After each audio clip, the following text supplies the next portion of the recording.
Buongiorno, hello everybody, grazie a tutte e tutti per essere qui. Sono Francesca Tarocco, sono la direttrice del Centro di Environmental Humanities a Ca' Foscari University of Venice, and I am delighted to be hosting today the second Acqua Granda event in Venice. And I know that Luke has to go, so I will keep it very, very brief. Just by saying that we will have a panel where you will hear today many of the things that have been happening in the context of the Acqua Granda ecology, research ecology, but also public facing events. So I just give the word to Luke now. Thank you so much. Buongiorno a tutti.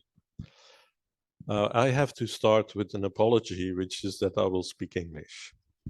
And maybe in 1 year, 2 years, I hope to be able to do this in Italian. My name is Luke Steels, and I will very briefly talk about the origin of the Acqua Granda projects, and then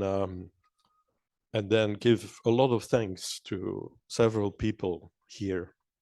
So actually, you could say that the seed of the project was in 2016. And then I was writing a proposal together with Massimo Varglien, who's a professor at Ca' Foscari. And then at the very last minute, you know, when you write proposals, there's always a last minute in the middle of the night before the deadline the next day, as many of you know. So I think it was 2 o'clock at night. And I slipped in some money, a substantial amount actually, for doing an art project. And of course, Massimo was immediately in favor.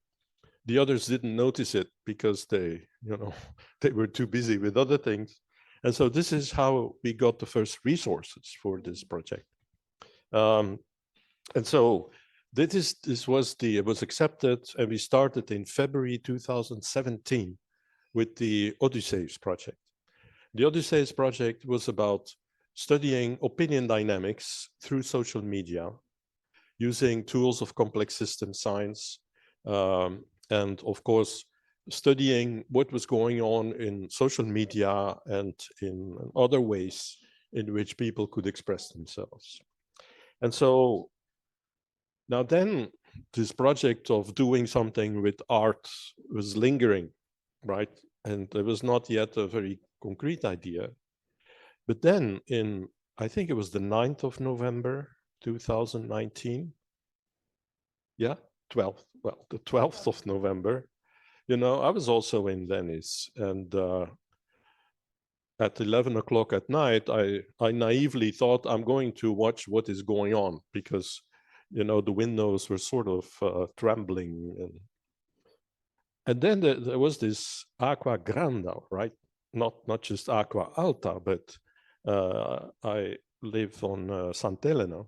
And so, you know, I went to see Garibaldi and was already very high. Water was a river.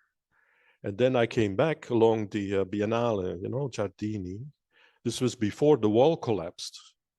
And I had to hurry to get back to Sant'Elena because the storm was intense. The wind going in the trees, you know, this sound is something I never heard before in my life. So, and then also it was immediately clear to me that this Acqua Granda was going to be the topic of our artistic event. And so now I should say, within the Odysseus project, I met some remarkable people. And one of them for sure is Carlo Santagiustina. I mean, he's, in my humble opinion, a genius. And not just in his field, which is economics, studying inequality and things like that, but also on a technical level. I mean, it makes me wonder whether he sleeps at all. His technical skill is just amazing. And so, you know, with Carlo, who has also an artistic heart, we went into this, into this project. And then there were some other people coming on board. Conferenza is one of them. Well, it was quickly, I think already in December, clear that we were going to do this. So in 2019, right? And then, well, Massimo was immediately convinced. I had to talk a bit with Neil Hartman, who was the director of the Science Gallery at the time. That cost me a lunch, but okay. At the end of it, he agreed. And so this is how this whole thing started. And now then, the topic, the original topic was community memory.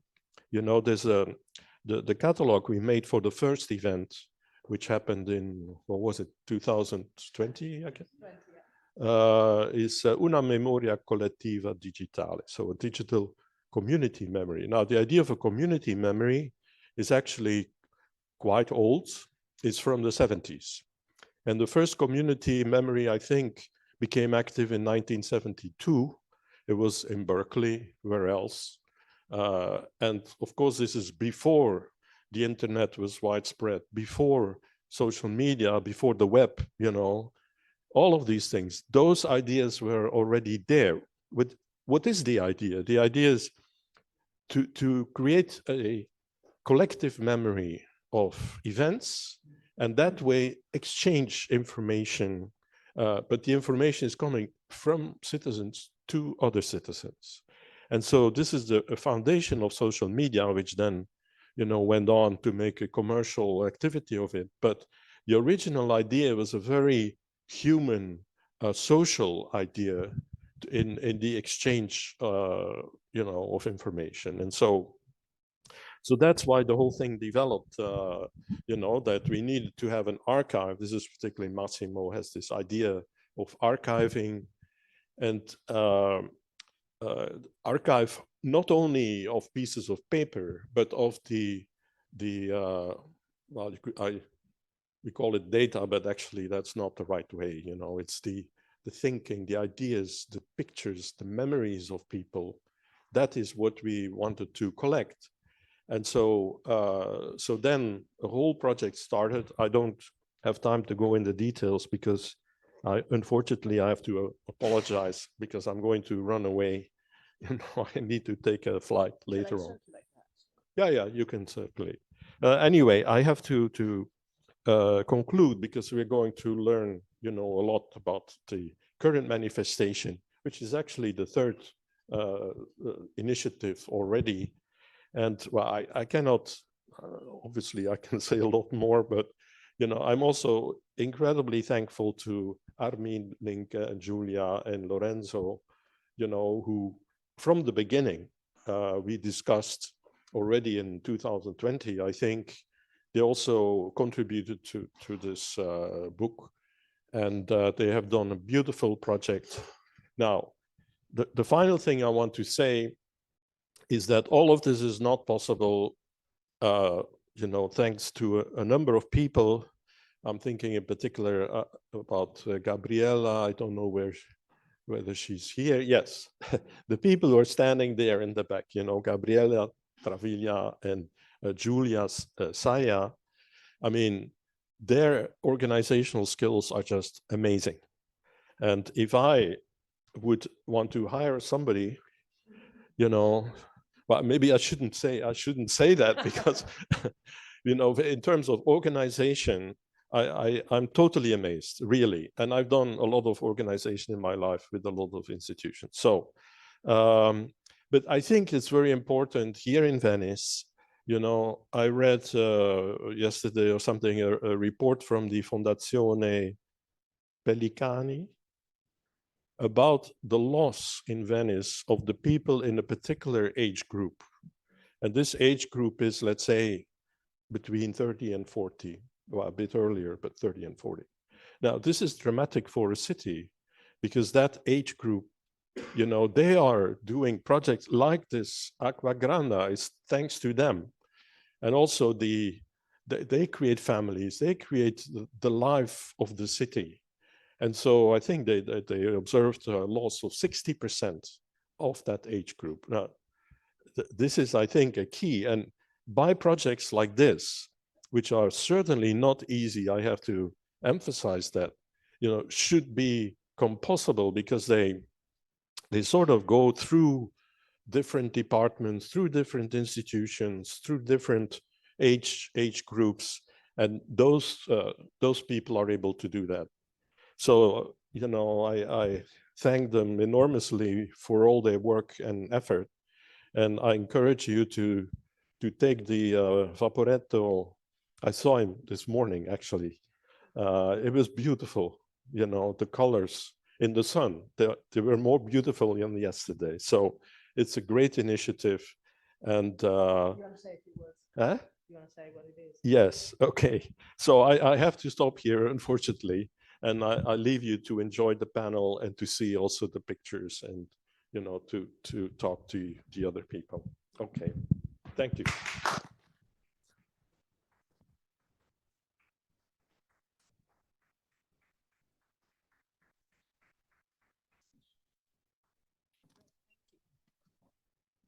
Thank you, Luke, for introducing the beginning of the project that started off as a project of citizen science and of creation, indeed, of an archive. And we can think, I'm sure, more about what this archive is and how it's been activated and what decisions have been made about the archive, and perhaps how to continue the archive as well, which is part of the conversation today, I think, and in what way that can have a function, a political function, a civic function, and it constitutes such an important moment, as we are here. A moment ago, I was telling our colleagues here, in not dissimilar circumstances for the city of Venice, where Mose is in fact being activated pretty much every day for the past 2 weeks or so. So this is not something that happened in a distant past or less distant past. So I'm very happy to now invite our guests for the panel, the artists, indeed, Armin Linke, Giulia Bruno, Lorenzo Mason, and our research fellow. The panel will be moderated by our research fellows at Niche, Emiliano Guaraldo, and we will also have Carlo Santagiustina and Costanza Sartoris. Are we going to sort of maybe make bigger? How do we do this? I can disappear.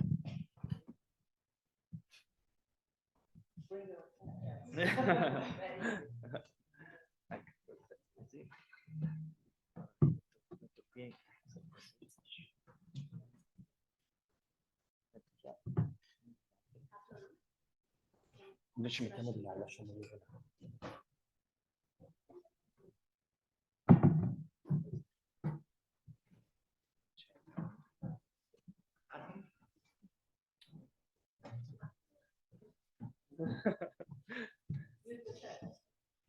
Musical chairs. Okay. Grazie. Thank you, Luke, and thank you, Francesca, for introducing today's chat conversation with three wonderful artists and Carlo and Costanza from the curatorial and the scientific part of this project. I will just say a couple of things before starting, and in a brief conversation I had with Giulia a couple of days ago, preparing for this conversation, Giulia ended our conversation with a questions like, why are you interested in this? Why are you interested in this project? How is this collaborative relationship? Why is this collaborative relationship happening? And it's a good question. I think this project is very important for what we do here at Niche, for the type of work we are doing here, and especially as environmental humanities scholars and researchers. This Stratigrafie Operative and Acqua Granda in general represent some extremely important processes of the things we do on a daily level as environmental humanities scholars.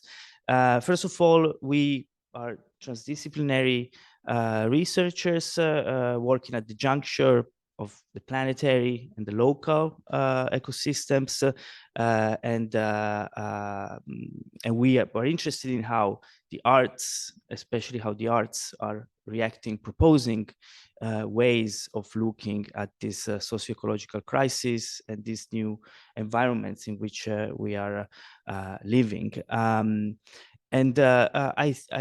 The way I see this project that you have been working on, I see it as a collaborative production of knowledge on specifically an event that we also have. It's not in a far past, as Francesca was saying, but it's also not in the future. This is our present. Sometimes these sort of events are speculated as effects of climate change and of apocalyptic imagination in the deep future, but this is the present we are living in right now, and the present in which many communities across the globe are experiencing right now. So to answer your question, Giulia, we are very interested in this sort of a collaborative approach, collaborative work between artists and climate scientists, ecological sciences, and the humanities, the social sciences, because we feel this is the only way to try to understand the scale and the magnitude of the events marking our contemporaneity. And having said so, I'm very excited to introduce our guests. First, Carlo, who is a researcher at the Department of Management of the Ca' Foscari University. He has a background in behavioral economics and specializes in computational methods and artificial intelligence solutions to managerial research and the analysis of socioeconomic phenomena on the web. Then we have Costanza, who has been the curator for this project, who is a postdoctoral researcher at Ca' Foscari, where she studies trust in institutions and social media to better understand digital citizenship. Her research focuses on organizational practices viewed through a post-anthropocentric perspective with a focus on plants. And then the three artists that are with us today, which are Giulia Bruno, who is an artist based in Berlin, who works with media languages, photography, and video. Her artistic research focuses on themes such as technology, political and cultural activism, with particular attention to the definition of nature and language and the contradictions that arise in their interactions. Her work explores artificial and natural landscapes with reference to themes such as climate change, the relationship between life and science, pop and culture, biodiversity and language. Her works have been exhibited internationally, and in 2018, her artistic research on language as a technological act was selected for Art Review's Future Grades. Armin Linke, who is an artist and photographer, who for over 20 years has documented how humanity uses technology and knowledge to transform the Earth's surface to suit its own needs. With a collective approach with other creatives, researchers, and scientists, the narratives of his works expand into multiple discourses. His works have been exhibited internationally. He won the special prize at the Venice Biennale of Architecture and Image in 2004 and received the Cubus Sparda Art Prize in 2019. And finally, Lorenzo Mason, who is an artist and graphic designer, and who has founded in 2020 the Lorenzo Mason Studio, who is a multidisciplinary studio involved in design, research, production, and teaching. His investigation is dedicated to experimenting with formats, languages, and techniques, and his work takes shape from continuous conversations with artists, architects, curators, and institutions. Thank you. Thank you for bearing with me through the reading these biographies. And I would like to start asking this conversation today, asking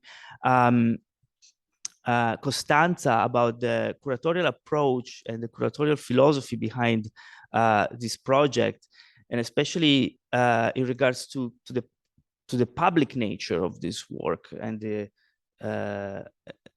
yeah, and the fact that it's as you know, as we briefly mentioned, it's being exhibited currently, starting yesterday, on a vaporetto, on a battello that is sailing around the city of Venice. Well, thank you, Emiliano, for your kind words and introduction. And thank you to all the artists, Giulia, Armin, and Lorenzo, for being with us today. I'm sure later on, Giulia, Armin, and Lorenzo will tell us all the insides beneath and behind the Stratigrafie Operative, that is the artwork we are presenting today. We have to say that the collaboration, as Luke briefly mentioned before, with especially with Giulia and Armin, began now 2 years back. Giulia was also one of the artists in residence in the Odysseus project. And actually, we started trying to understand how to come up with a potential exhibition grown by the collective effort of this very large team that is constituent of the Acquagranda project since the beginning. Actually, because especially we will learn more about this later on, but Armin and Giulia work really in an artistic way that is highly focused on a method, that is how to get into understanding what the visual production that surrounds our world is interpreted by the ones who produce it.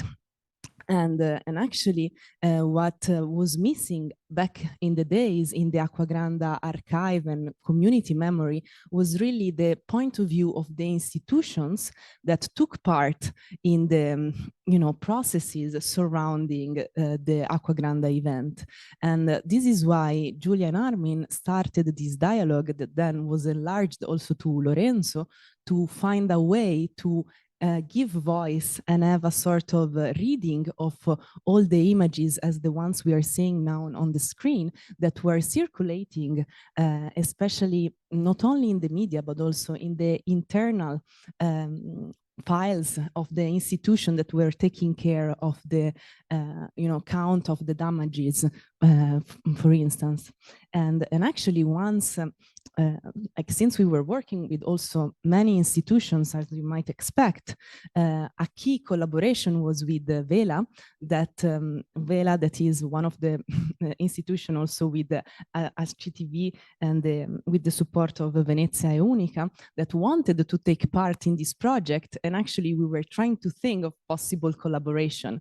And when the idea of having a vaporetto, so one of the most iconic symbols of that terrible night of 2019, the kind of click among the research by Giulia and Armin and Lorenzo really started to get into a shape that now has this incredible shape inside the advertisement spaces that are now somehow hacked by the artist with their work. And I think I can leave the floor. Yeah. Okay. Yeah. Because this is I have some images to show of the how this looks.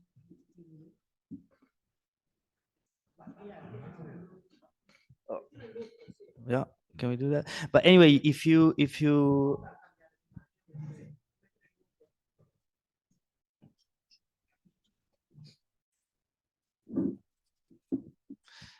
yeah, anyway, it's if it's on the line 1 or the line 2, depending on the on the day, right? But there is a way to track which battello is hosting the exhibition each day, right? Is that correct?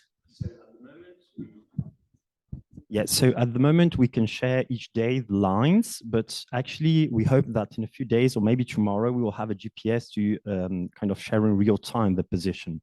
So we just have to wait for the last authorization. We are almost there. It took really a while, but yes, it should be possible. Yes, so we will have in the website of Acquagranda, in this webpage dedicated to Stratigrafie Operative, a link to a GPS position, which is tracked in real time. Yeah, and because the intervention on the vaporetto, it's both internal and external, right? It's the vaporetto is recognizable from the outside as well, which is the one that carries the exhibition at that moment.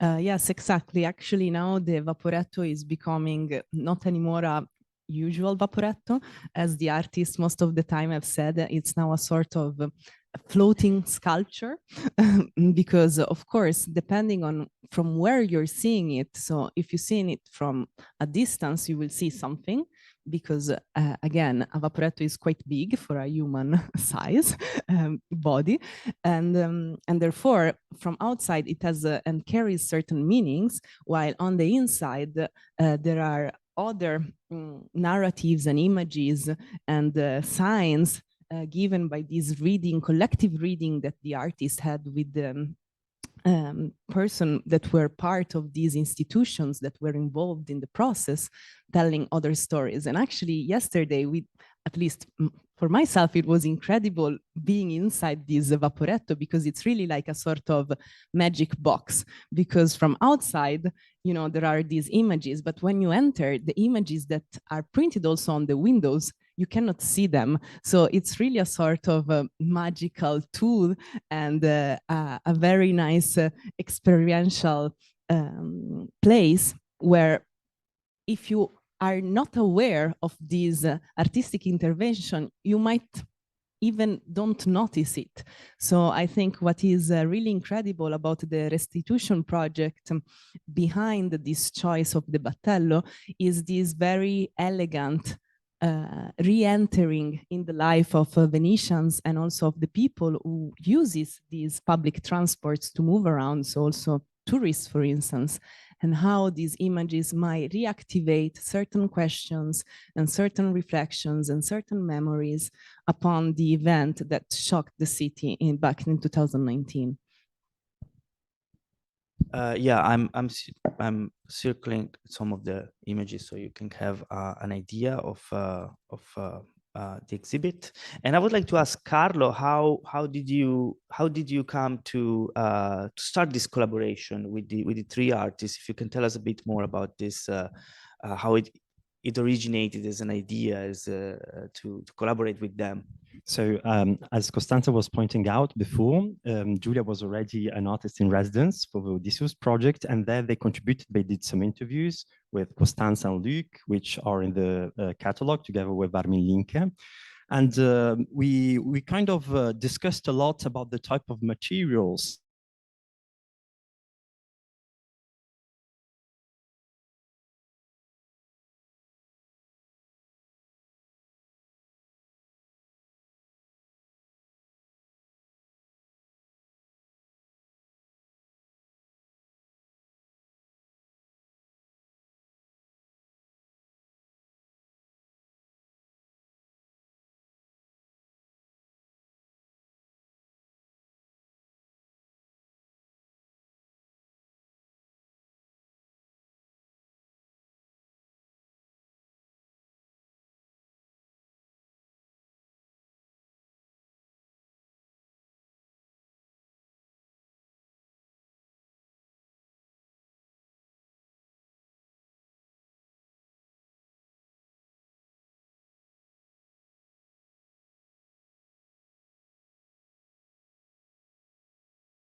the event from a perspective which is not that of, for example, citizens and people who speak on social media without having been in the middle of the event, but these are not only witnesses, they were active that night.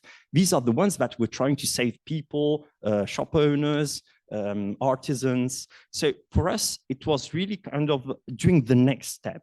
And we are really proud. We are very happy to have done this step with them, because I think it wouldn't have been so. All the outcomes are actually the product of this fusion between the Aquagranda team and this collective of artists, which added so much to this project. Thank you, Carlo.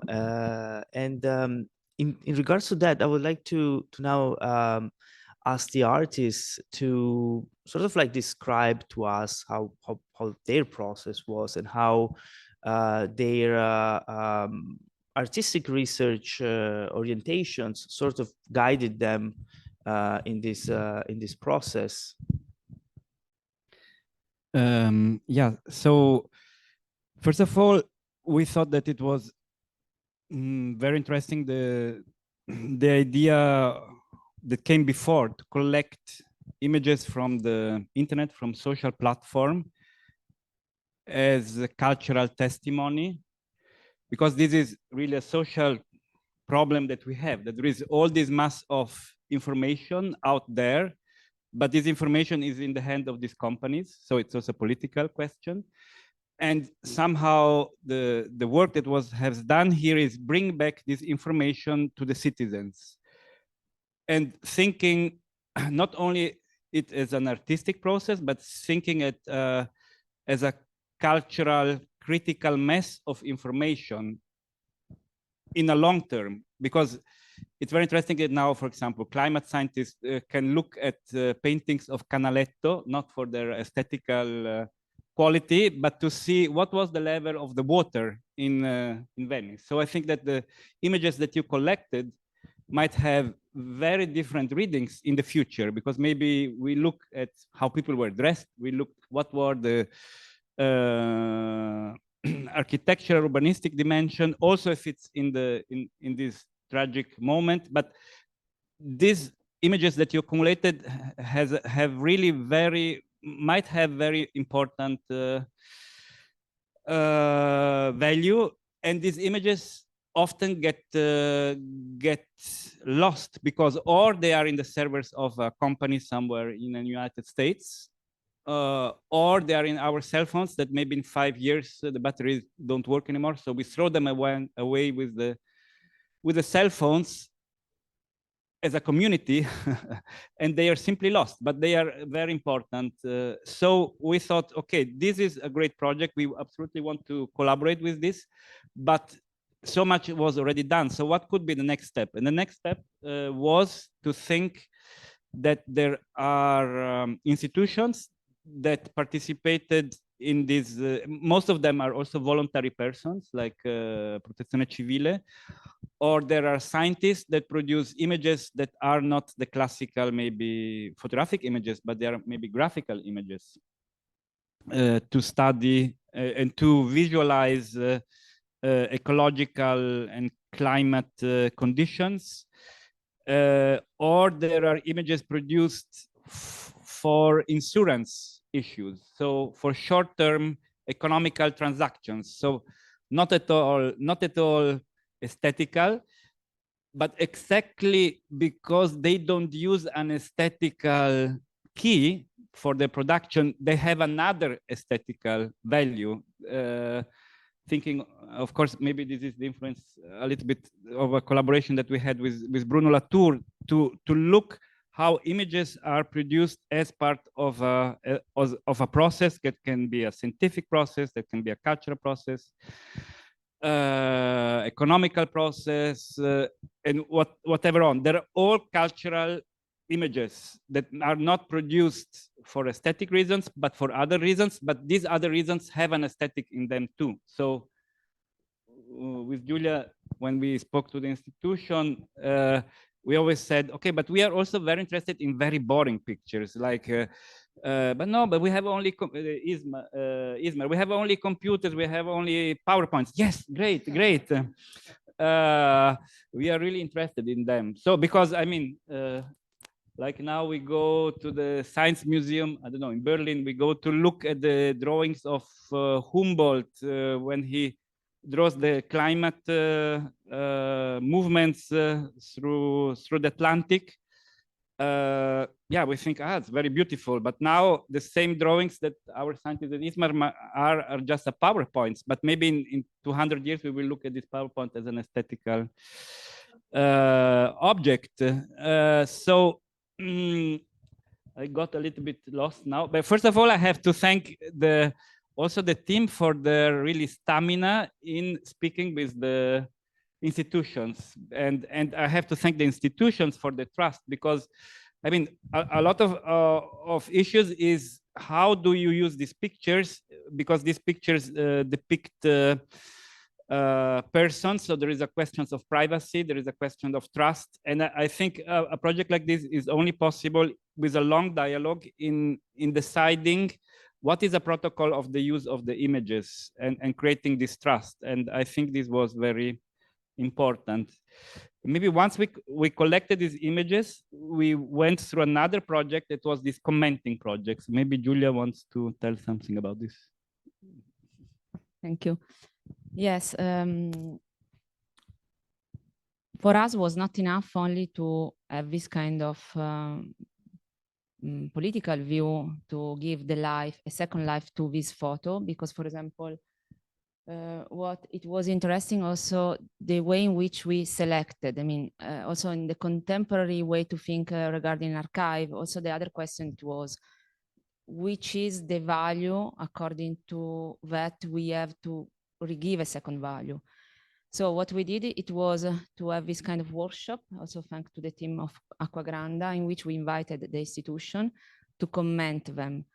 And we decided also to comment in very analog way. So what was also strange, that we use a kind of transparent foil, and we put it on the normal TV or screen, and also to have a real physical gesture regarding the explanation, because what we thought it was very interesting as conceptualizing, but what there is inside this image that it would be not impossible to read again. And for example, this image was quite interesting because you see some sandbags, and it would be impossible to understand this without the explanation. So the volunteer from the Protezione Civile, they were during this kind of emergency moment, and they had not enough sand. And so they decided to use what it was possible to use, using a kind of rule. There is a kind of graphical use of it to try to stop the water. But they are able to read and to explain that this was not completed because they had not enough sand, and the emergency was so strong that they had to leave. So, for example, this is a kind of important technical way to have access to history. So in a certain way, there is also history of in which way these things should be done or should be reconstructed. So, but the interesting part for us was also to not to play, to questioning regarding media. This means physical gesture, transferring of media, because for example, this scan was physical, and then we scan it, and then we decided also with Lorenzo to re-put it, and so we have created this kind of template through the Vaporetto, in which this kind of stratigraphy is merged.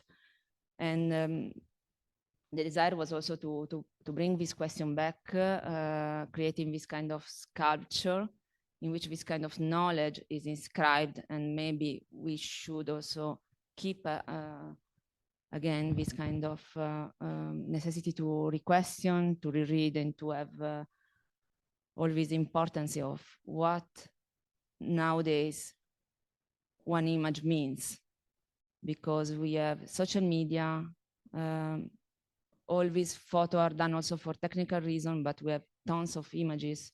So where we need to archive, what we need to archive, in which way, what is missing, why one image is not enough without a gesture, a text, or question like that. And I give the... before I give to Lorenzo, because I think he has a lot of work to do in the future. Because I think now that the Vaporetto is also a kind of storyboard.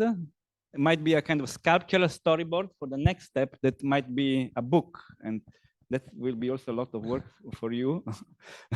And so the idea that these images that are very small, just some very small kilobyte, not even megabyte, not even gigabyte. So normally to print on a Vaporetto like this, you need really huge files, but Giulia looked into all plugins of artificial intelligence and whatever was possible to super sample the pictures. But the idea is maybe that this Vaporetto is now a sculptural, poetical installation that could be a storyboard for the next step, that is to bring in again the voices that we collected of this commenting. So it's not yet finished.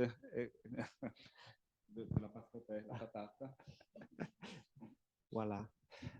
So I'd like to also to give some information about the process and the way we've been looking at images when we had to work on the Vaporetto project. So the first thing is that I want to highlight the word sculpture, because for us it was a kind of a sculpture. It is not a show, it is an artwork in itself.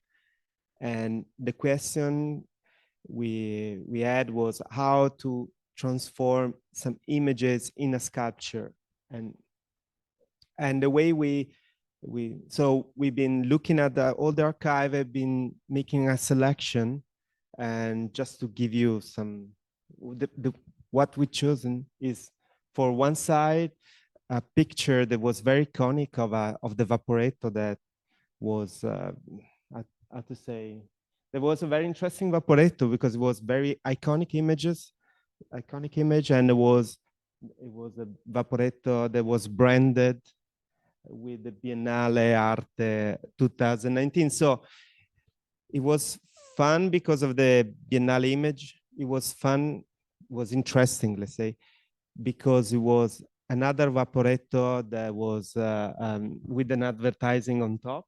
So quite similar, and for us was important to create this kind of meta work. And at the same time, it was 2019. So it was also a document of that night. So we decided to use on the outside of the Vaporetto to select for the outside of the Vaporetto 3 images that were taken during that night, as a kind of also to record that moment. So that Vaporetto on one side, the bags of the Protezione Civile on the other side, that was talking about the emergency. And on the roof, there is this very powerful image of the Gritti Hotel, where the water is entering through the door, the main door.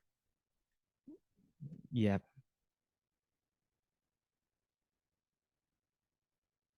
It was the last one, I think. Yes. And what is interesting in that, also in that image, is that there are some flowers on the table. So another topic for us was, okay, we are dealing with a drama, and I'm Venetian.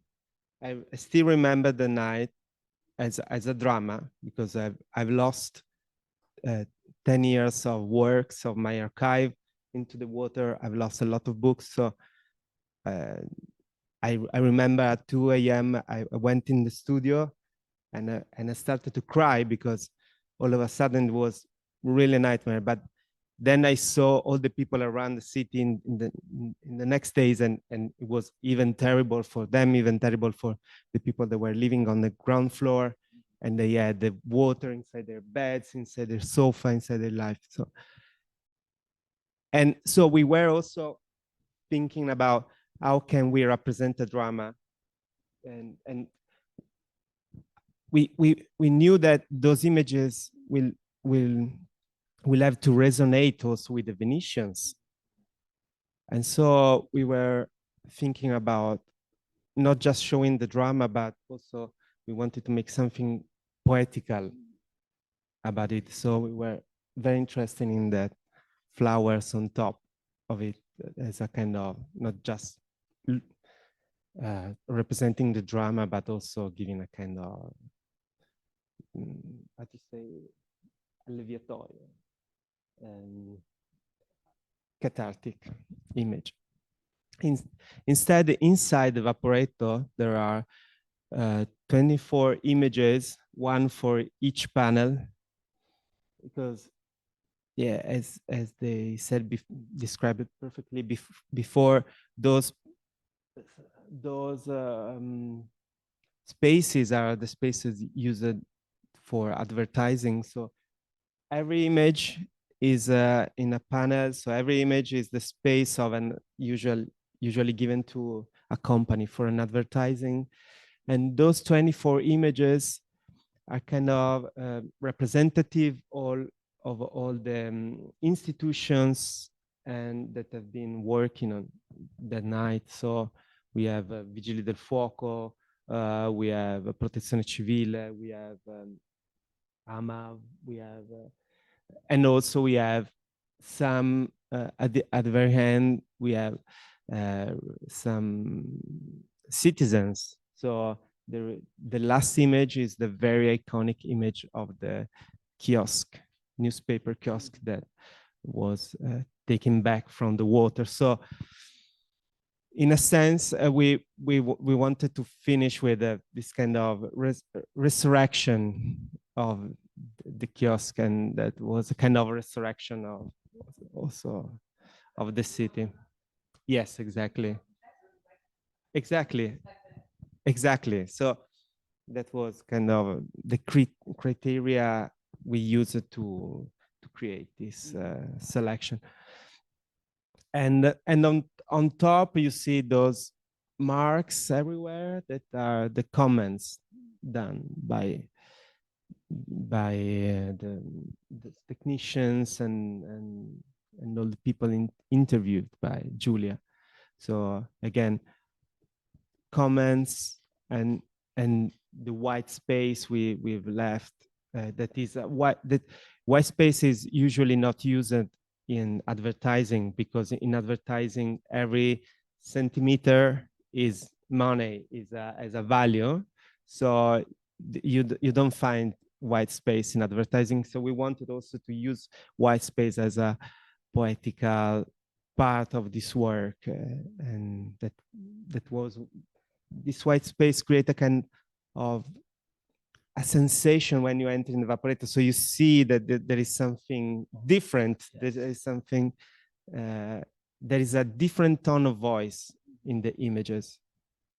And that those marks were very important, because also the images that are on the outside that are very conical, and yesterday I saw on some Instagram's profile, again, those images used because they were very popular.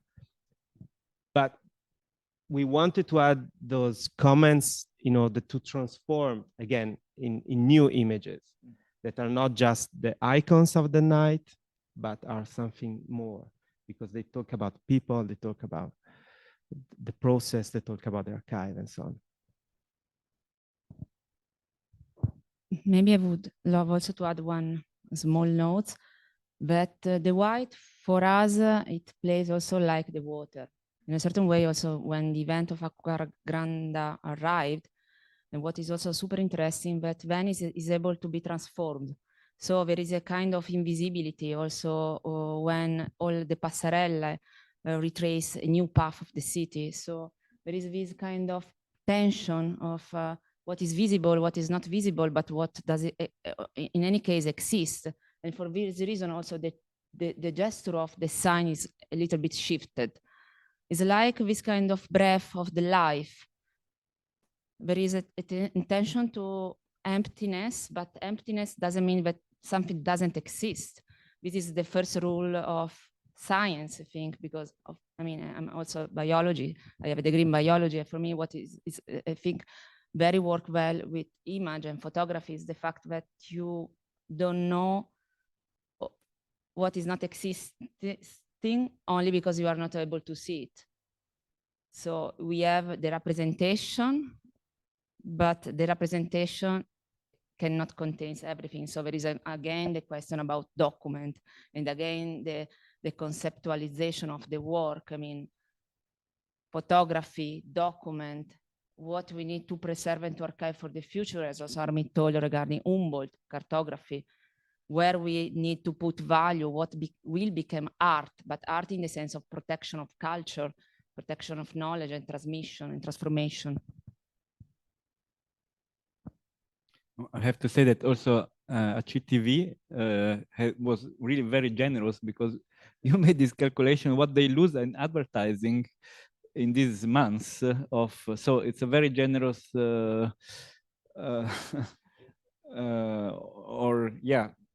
space in a certain way. Yeah. Yes. I may add a word about this. I think that on one side they were generous, but on the other side, they had the possibility to have this work for free. I mean, they should pay us. And there is also another thing that sometimes I think, so like differently from what they did, in the Titanic, the artists were complice. They were kind of hiding what was the transformation around them. In this case, it's the opposite. So yesterday I was so happy, but I had a very bad feeling because I was in the Vaporetto and I say, okay, now I feel really good because yes, the maximum tide is 1.10 meters, but actually outside there, just a week ago, there was 1.50 meters. And without the Mose, I would have been the same problems that I had in 2019. So like, I think that what they did that was very important is to kind of substitute the physical tide with something that generates sort of a same feeling. And I think that the Vaporetto being a public transport is very powerful because more or less it's the same type of population that would be subject to the event, which is in contact with their artwork, which kind of mediates this relation with the tide, which is now interrupted artificially by the Mose, by technology, temporarily. So I think that this is very important.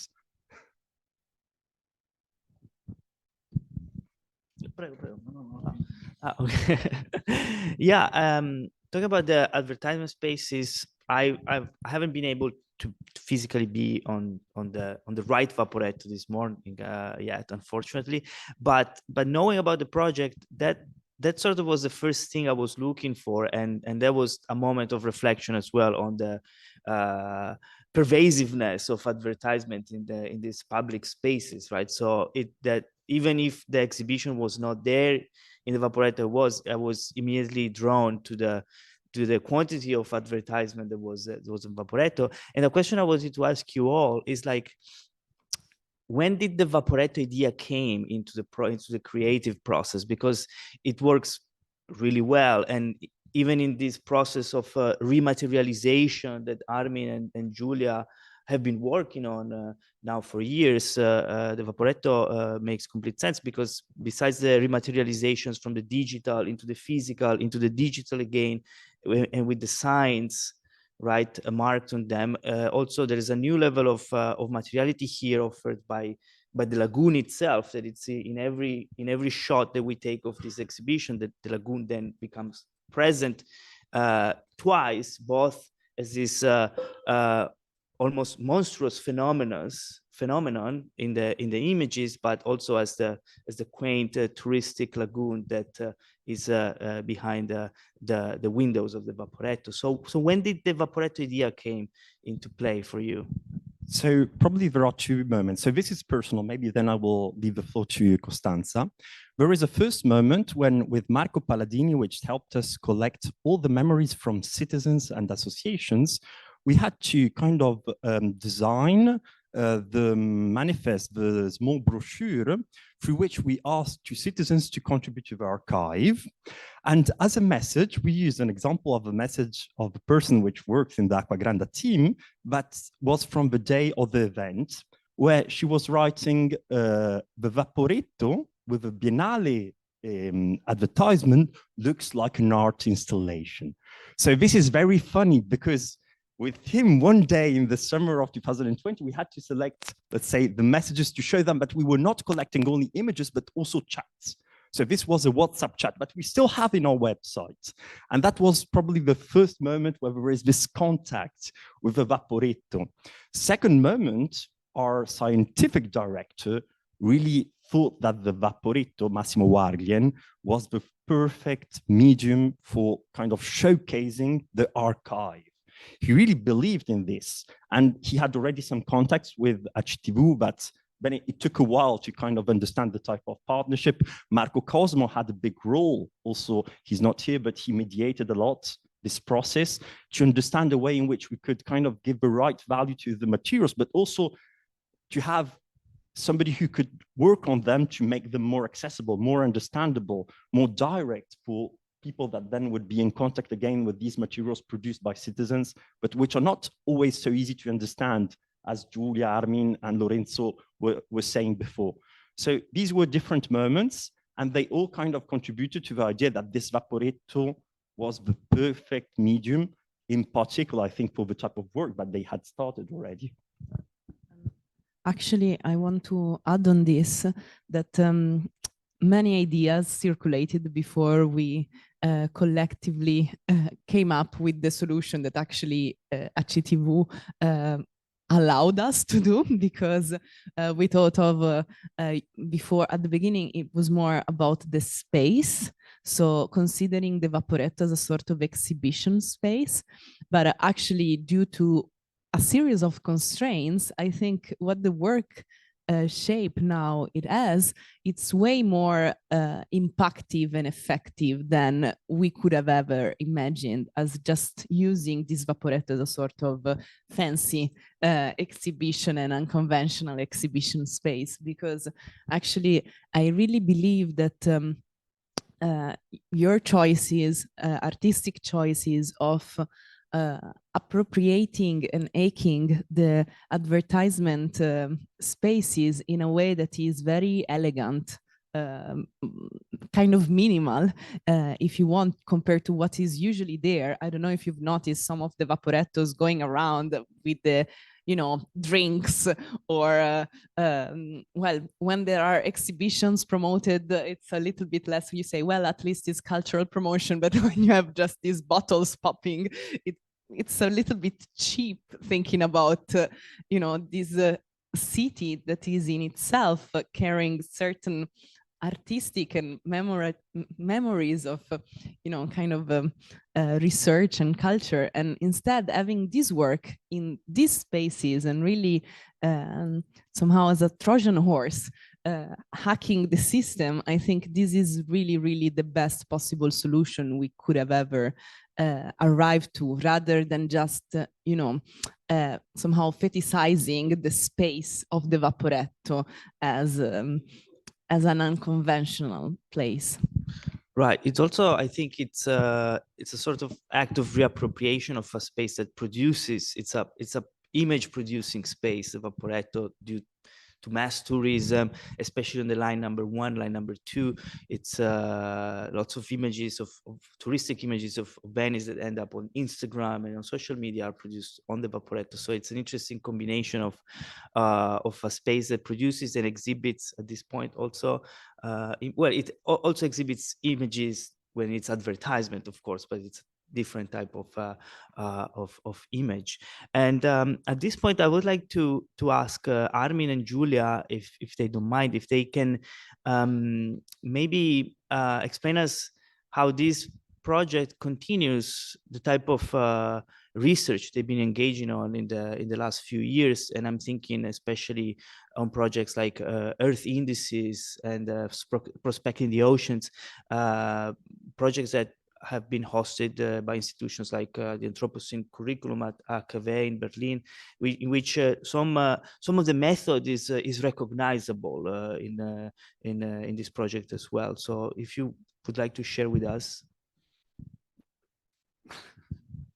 Yeah, I'm sorry, I prepared some images here, but I don't think technically we can try to have a look. Anyhow, I can begin to speak. So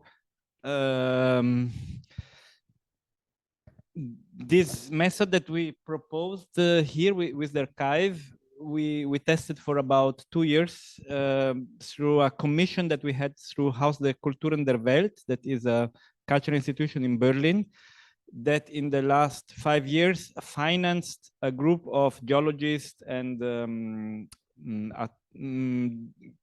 called the Anthropocene Working Group.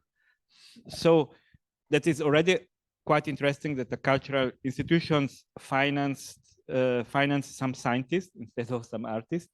It was also together with the Max Planck Institute for Wissenschaftsgeschichte, for science history. And basically, we were commissioned as artists to follow the process of the Anthropocene Working Group that was basically analyzing and extracting 12 different typologies of cores around the world, and to decide which of these core then should be proposed as the golden marker for the Anthropocene geological period, as we are now in the Holocene. And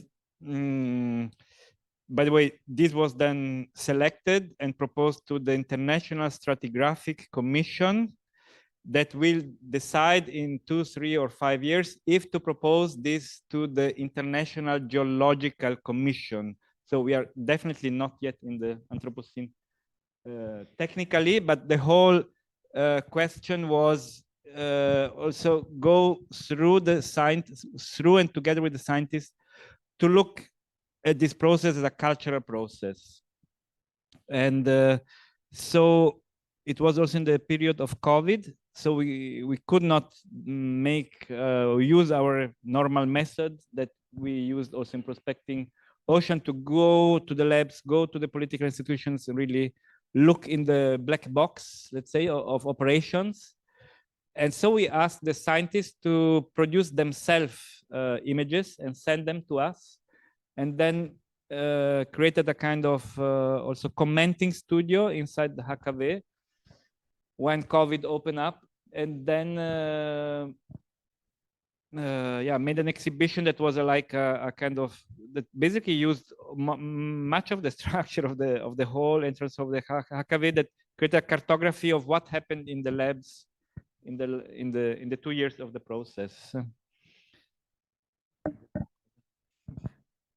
Yeah, maybe what it was interesting also that we forced the scientists to show something that they never they have never shown. For example, from the mobile or dirty lab or image that or Excel file. Also, as Armin was telling before, maybe in the future, one Excel file will become a super huge piece of art as a cartography. So in a certain way, we force them to move it. And then, but what was very interesting for us is that we bring back this kind of idea of time through this work, because we move what is in the back of a digital image, which are the metadata, in the front. So we also with Linda van Doysen, we created a kind of system of collecting metadata, also because the intention was also to create an archive that work as piece of art, but that would also be possible to use for future researchers. So we bring back this back in the front, like in geology, there is the time in the huge part, but the time is always there. So we were able to go back like a time travel, like in super science fiction, but it's real because the rocks contains forever traces, which was a very kind of poetical things, but it's really what it is also in science. So we did also in using the plain paper. The plain paper was stopped to be plain because it becomes like this kind of trompe-l'oeil, something that contains more level. And so you start to have this kind of feeling that a space exists, that is also the space of knowledge. And also the question, it was to bring back the question regarding copyright, which institution was producing, where the money were. So with Armin, we thought a lot how to, and also we had also to maybe this is also a hint. We had to fill many contracts to be able to do these works, because behind the scientists there are all the university of all the countries, China. So we had also geopolitical questions. Maybe Armin, I don't know. It's difficult to speak without showing you the pictures, but I don't know also how much we should speak about this. The cars were all, maybe.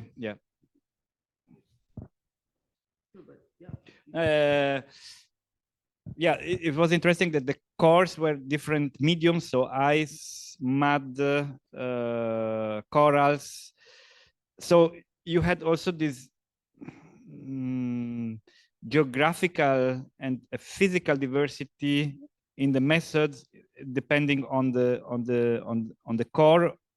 You had also the history of medium, because the first pictures were taken maybe 15 years ago, right here in Italy at Ernesto Cave in Trento of stalactites, and the last one were taken, I think, in China on a lake. So with digital material, but you had X-ray scans. So you had, very much different technologies.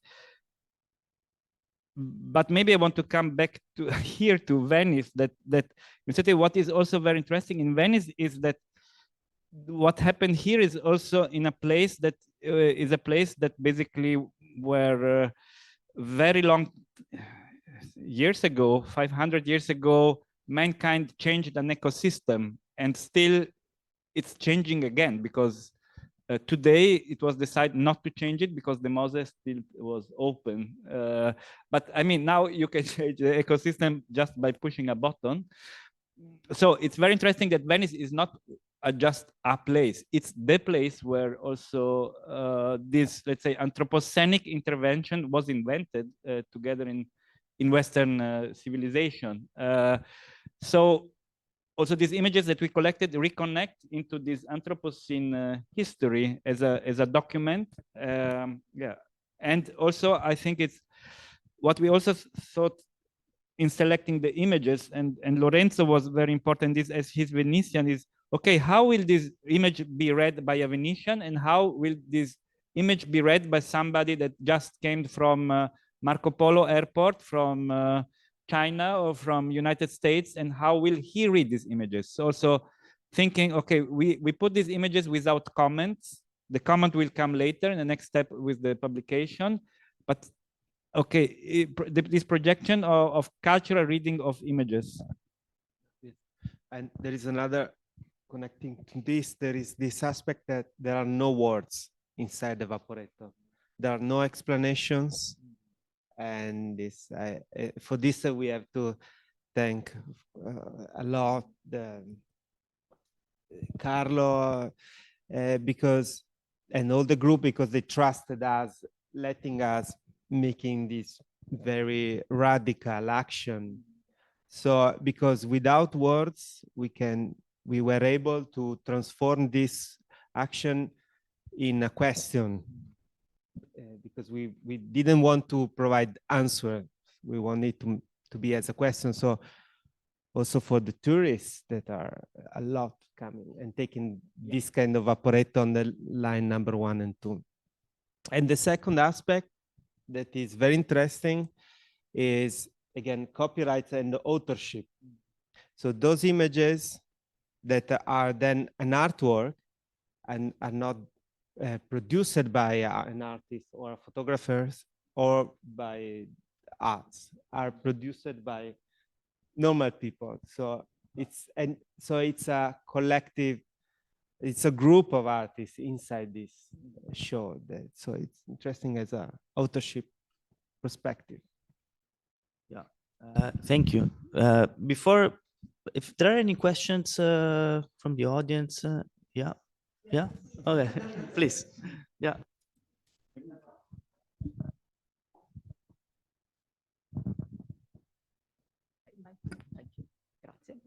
No, I just have a curiosity. In the archive, what are the categories that you are using to divide the pictures? And if you have collected, let's say, this raw material from the social media, And then you have given them, you have discussed in your interviews, you have used as activators of conversations with the scientists who have added the writings in the pictures. So in a way, they are sort of meta pictures, or yeah, they are another level in comparison to what is in the archive, let's say. And other pictures that I've seen are taken from, are like remediated in the newspapers, for example. So is there a reflection on these different levels in which the pictures are taken? So that's the question.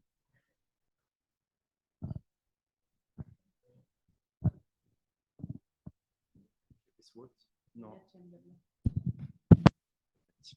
So the social media data, which was collected, was categorized based on the source. So we have different social media. We have Reddit, we have WhatsApp, we have Telegram, only based on the source. And we use some queries which were either, let's say, with the keywords related to the event, or with some filters which were by geographic area.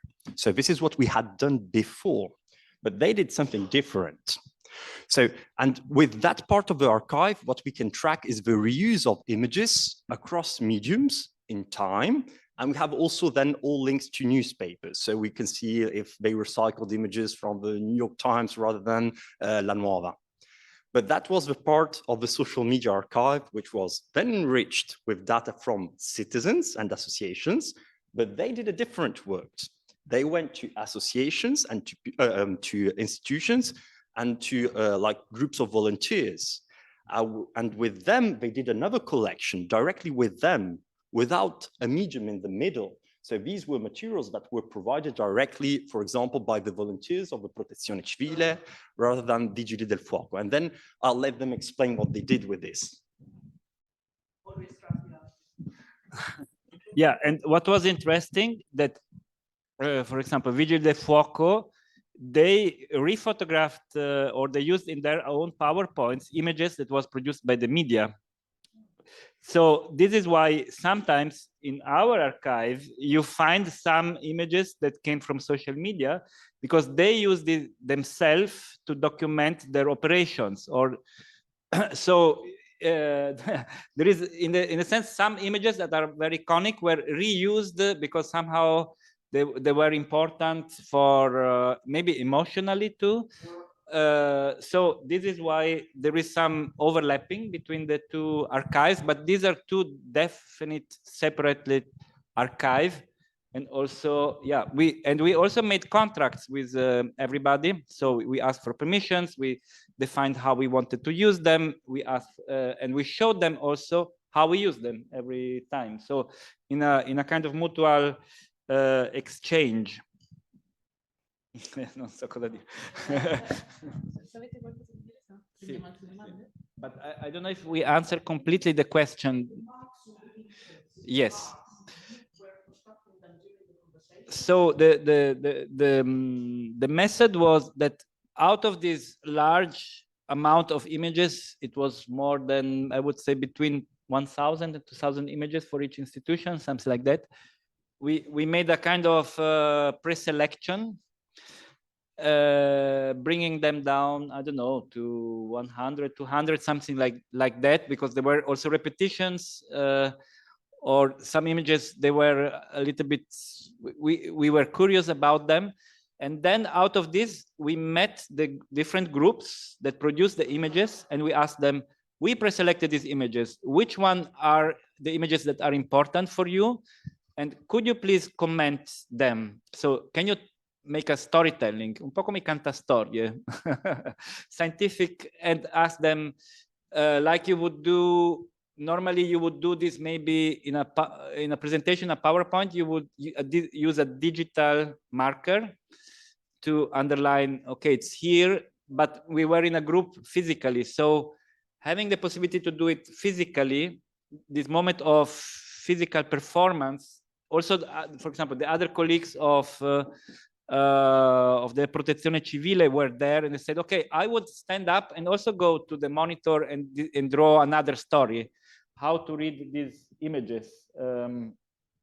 So it was also kind of a little bit, the physical interaction was an excuse to to get other stories. And there were also moments that were really very emotional, like when they were speaking about in Palestrina how they had a handicapped young person that was blocked in the cellar, and they really didn't know if they could get him out. And cioè quasi si sono messi a piangere, quasi. They were really so. You understand that the image is also kind of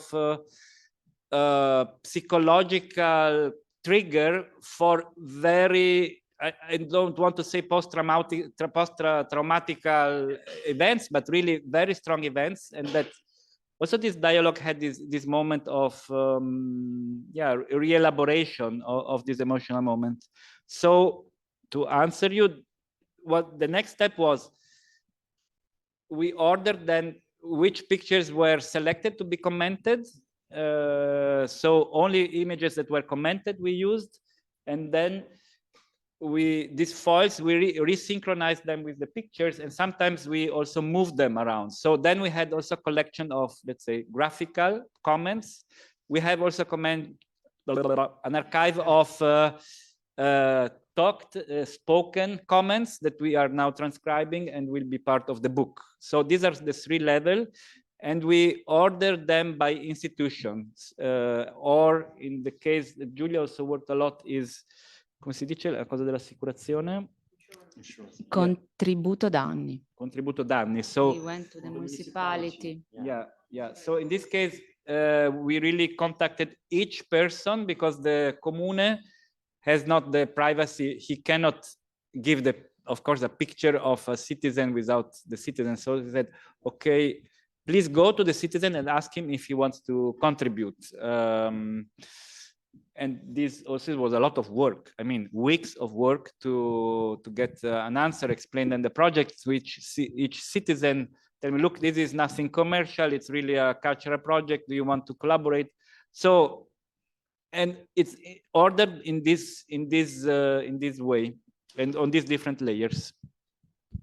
Maybe the only things to add to that we went directly to the municipality for this kind of contributo danni. But for the privacy reason, they told us to contact directly the citizens. So there were this kind of 2 movements. So we went back to the citizens, and then we asked them to ask the municipality to give them back the photo and the text. So it was a kind of loop, and so we achieved to have it. So for example, the institution involved were the municipality, I Vigili del Fuoco, Veritas, ISMAR, because we introduced Veritas, and this kind of protezione civile, the citizens themselves. So the first category is by institution, by topic, and then as Armin described. Thank you. Before, is there another question? No, thank you. I mean, this is really wonderful and very impressive. I think the depth and the quality of your work. And I wonder a few things. In what way have you thought about audiences? If you have, what do you have an ideal audience for the work, or this is a very complex, multi-layered approach that you've had. So I guess you have created multiple audiences in a sense, but I wonder if you can articulate something like that. The second question is, in what way you think, if at all, this can be part of a larger conversation on climate change, right? I mean, because this is what we're talking about here, and it's a it's a very local conversation in a sense, but since you also participate in other projects, in what way do you think this can interface with, and should it interface to a larger conversation with climate change? And then there is a more banal question, which is, have you thought about someone defacing the work? Sorry? Have you thought about someone defacing the work? The possibility of some vandalism? Are we collecting questions? Because I think there are other 2 hands. Yes, maybe something, because my question to Francesca's. Thank you so much, first of all, to all of you. So I have a question regarding audiences and regarding the exhibition. Of course, it's fantastic that there are no words because the images speak for themselves. And it's beautiful, this stratification between past and present, and created by the images, and also the images that we see from the windows of the Vaporetto. The windows already frame Venice and photograph somehow like a camera, no? Venice. Yes, this is great, but have you thought about communicating the project to the people that are on the Vaporetto? So is there an app that people can look at, and just to contextualize a little bit, framing the images? And the second question regards the audiences of the archive.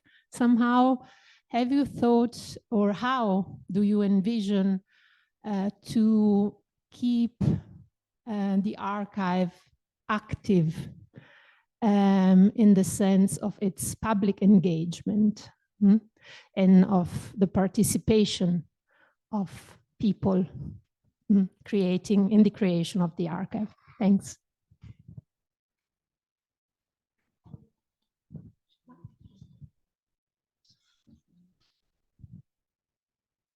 Sorry, I'll be very quick. Just a short comment, because Armin Linke mentioned the Anthropocene period commission.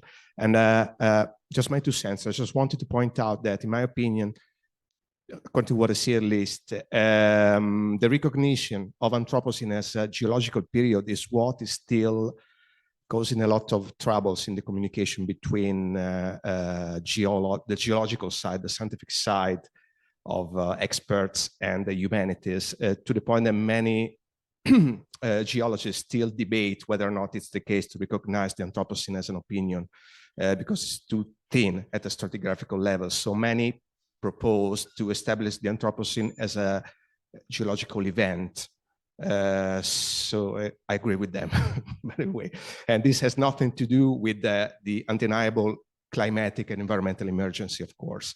But just my 2 cents, I just want to suggest that it will be better, even as artists, to not to link necessarily this project to the recognition of Anthropocene as a period, because it's still thorny debated. And I think that that's it. Just want to say that. Great project anyway. Congratulations. Maybe I answer just the last question. Yes, I also declared that we were commissioned by an institution to work on this topic, and he asked to present this project. So yeah, it's very complicated and it's a long process, and of course it's also a political decision. Yeah, it opens up. But maybe we should answer the other questions. I can answer one of them.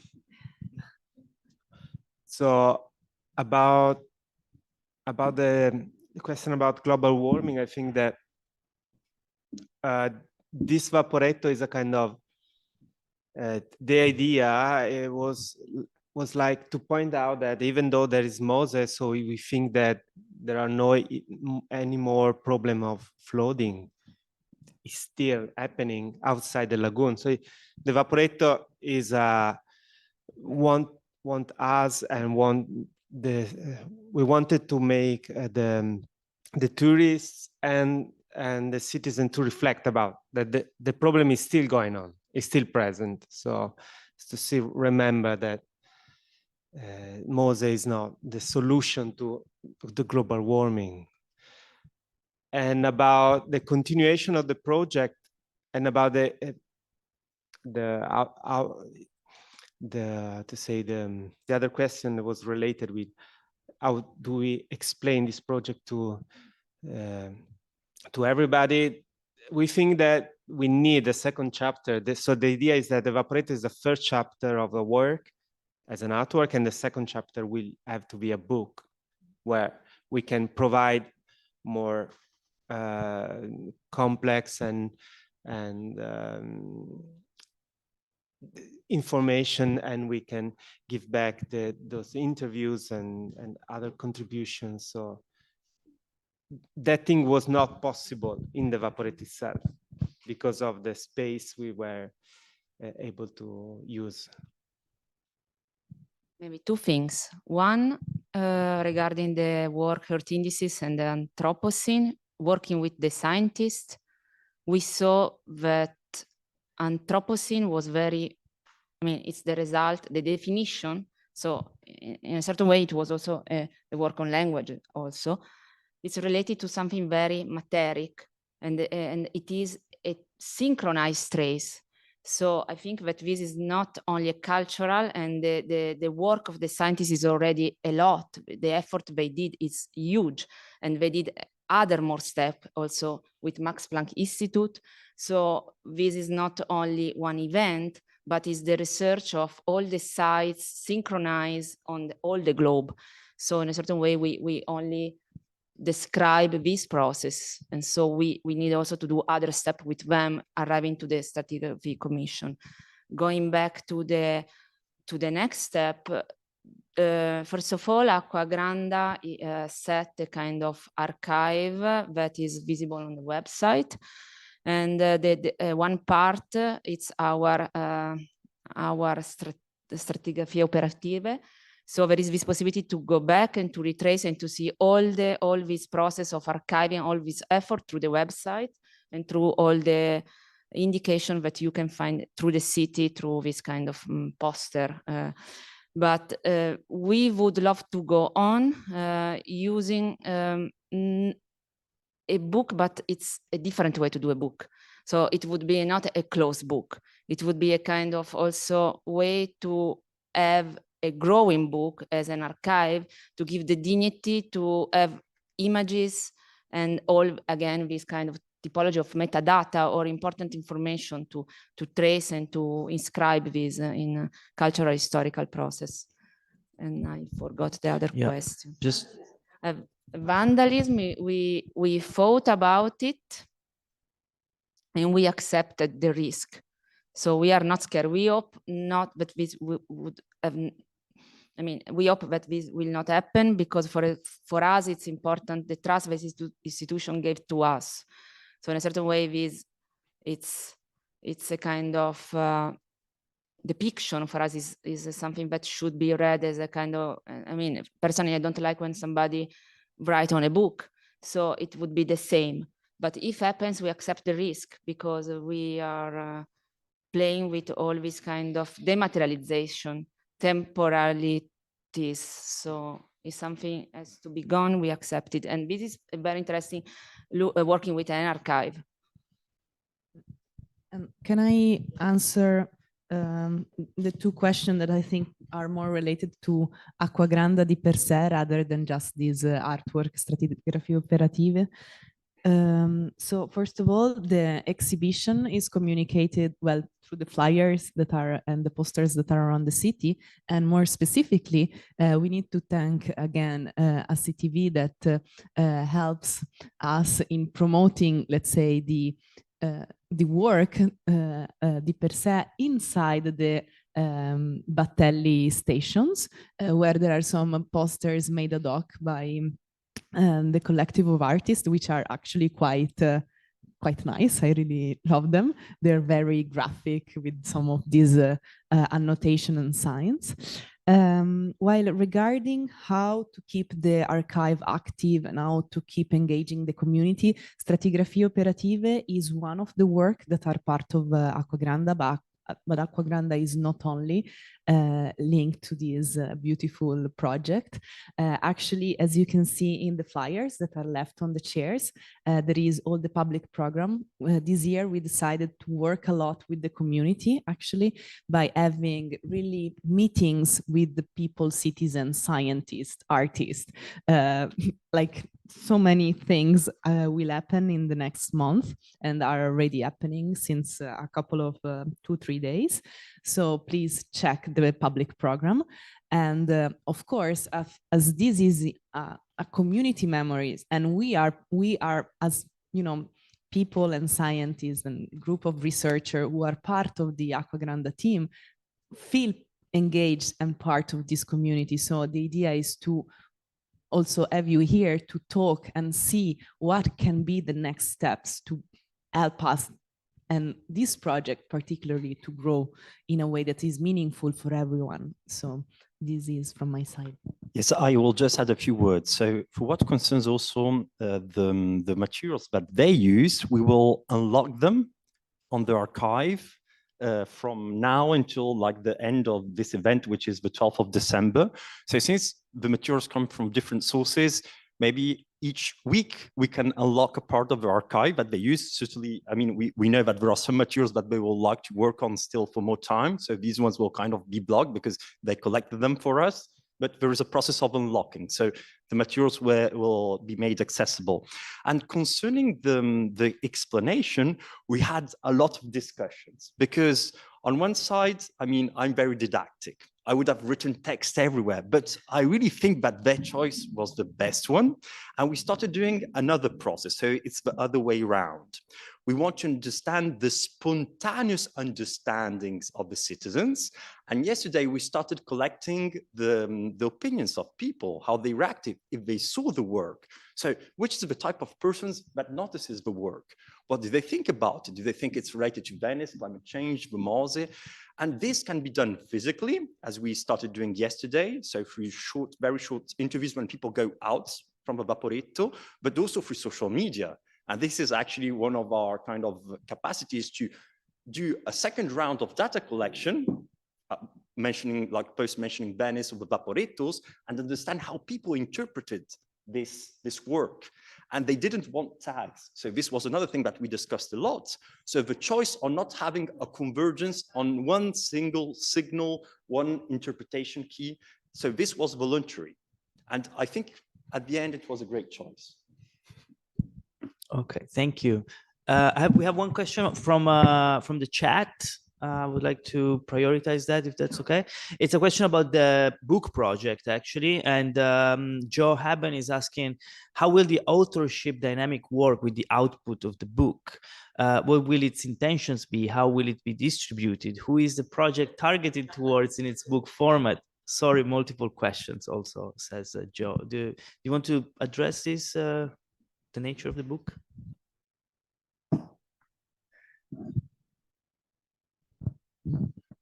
So we began yesterday the discussion. Yeah, there is a, well, definitely everybody should be mentioned that is in the book, and I think we have still to find the form. Definitely there will be images also of the installation, but I think that our way to work is that we don't have a receipt in advance. We look at the material and then ask the material what kind of process it needed. So first step was now the Vaporetto, and we will start now. But if he has any suggestions, we are happy to yeah.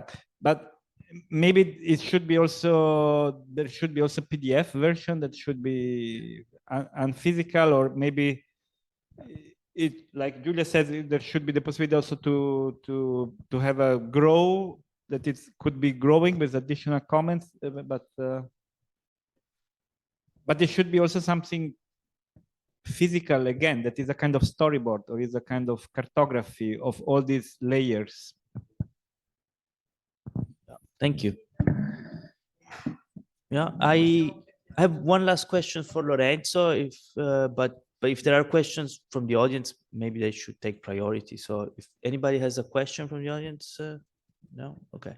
Then I would like to close with a question to Lorenzo, who was the, let's say, the only Venetian artist working on this specific part of the project. And I would like to ask you, since we were talking about sort of like emotional re-elaboration through the workshops and looking back at these images, and since you already shared your personal relation to the event, how was for you? Did you, as an artist involved in the process, did you have any specific internal process happening while going through the memories that were forming as a sort of collective memory of the event. If it's not too personal, of course. And of course, it has been very emotional for me to work on this, and also as a Venetian, it has been a great pleasure to work on evaporators, because it's something beautiful for a Venetian. But again, the question about emotions, about how images resonate with the people, has been very important for all of us. Also, it's a question that has been made by that Barbara Casavecchia, that helped us in this process, made to us, because it's very important also to take care about this aspect when you work, right? And when you make something, a work that is a public work, right? Because what is interesting in Vaporator, again, it's the nature of a public work. It's not in a museum. Mm-hmm. It's something that travels. It's something that people will use. This is again to connect with the question of the vandalization. No? It's something that we put back in the society. It's not under. It's not protected in a museum in a frame with a glass with a. It's very public. This is what we like about it. It's collective trauma. It's also in the exactly. Yes. So we are putting back this trauma in the world. Awesome. Thank you. Thank you very much. If there are other questions, I would leave to Francesca. No, I just want to thank everyone on the panel and the curators and the artists. Always trust the artist, and Emiliano for chairing. And I think this is really a great project in so many ways, and I hope this is actually the first step of further collaborations that we really need, right? It really shows that, I mean, there was this initial intuition to archive that moment, which I think was so precious. And then after that, so many things have happened, and many more things will happen, I think. And the layers, the title I think is quite accurate, that, very evocative that you've chosen for this. And we are here. So, Nish does some of this work. And from the very beginning, we wanted to be there in a dialogue with artists, with scientists, with humanists, and with the public, of course. And this project has all of these elements. So I really hope that this is just one moment in a very long conversation that we need to have about so many of these things. Thank you so much.